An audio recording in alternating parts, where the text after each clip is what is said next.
On Thursday, April 2nd, the Government of Alberta announced a series of changes to the Municipal Government Act, or MGA for short. These changes fundamentally benefit home and community growth in Alberta. Over the course of the past 2 years, Municipal Affairs has engaged industry and municipalities to better understand issues impacting the time and cost required to deliver housing in this province. The changes announced last week reflect this work in the years of BILD Alberta advocacy that preceded it. That's why these changes and the work to follow are such a big deal. So, what exactly is changing and what's next? Let's break it down. First off, changes to off-site levies. When a new community is built, developers pay development charges to fund the off-site infrastructure and facilities based on the degree in which the new community benefits. So if a new community will use 20% of the capacity of a new fire hall, 20% of that cost is funded by the developer through off-site levies, which is eventually charged to the new home buyer. In recent years, levies have expanded to include recreation centers, police stations, and fire halls. And we've noticed that municipalities have begun charging for items not historically intended for under off-site levies.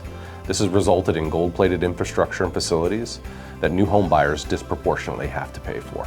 The updated MGA now explicitly prohibits municipalities from using levies for these costs. This includes facility operational costs, luxury architectural upgrades, near net zero building requirements, furnishings, rolling stock, and revenue-generating retail facilities. Next up, we have the automatic yes framework. Right now, to build a single-family home, duplex, or townhouse, you need 2 permits, a building permit and a development permit.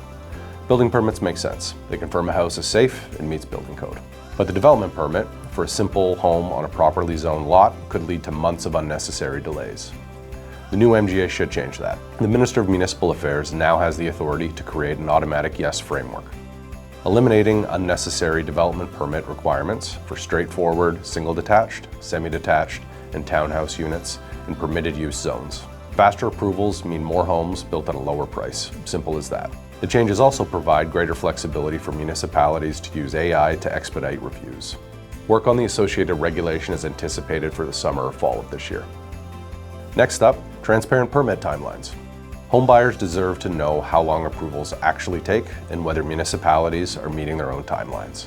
Every municipality over 15,000 residents will now be required to publish real-time development permit statistics on their website, including the average and median days to completion compared against what the legislation actually requires. It will be important for industry, the province, and municipalities to use this information to identify and share best practices province-wide.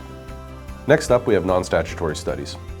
The number and complexity of studies being requested as part of approvals has grown in recent years. These can be arbitrarily requested of applicants, adding significant cost and delays. Some examples include district energy feasibility studies, urban agriculture assessments, greenhouse gas assessments, and electric vehicle feasibility studies. As part of Thursday's announcement, Municipal Affairs has signaled they will be developing regulations to limit and increase the transparency around the types of studies that can be requested of applicants. This work is expected to initiate in the spring. Next up, we have fair property tax treatment.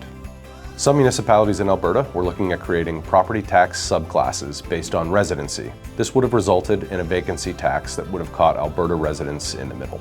Updates to the MGA clarify that municipalities cannot create a residential subclass and new taxes on Albertans simply because it's a secondary residence. Lastly, the Minister of Municipal Affairs has also introduced a new authority to create community design codes governing architectural styles, frontage, heights, landscaping, and parking. The Minister has indicated these will be voluntary in nature, and prior to implementation, BILD Alberta will be heavily engaged. We look forward to those discussions in the coming weeks and months to better understand the intent, objectives, and framework for formalizing our position. These changes are a significant win, and they build on years of advocacy. But more work remains to ensure everyone gets a fair and affordable path to home ownership.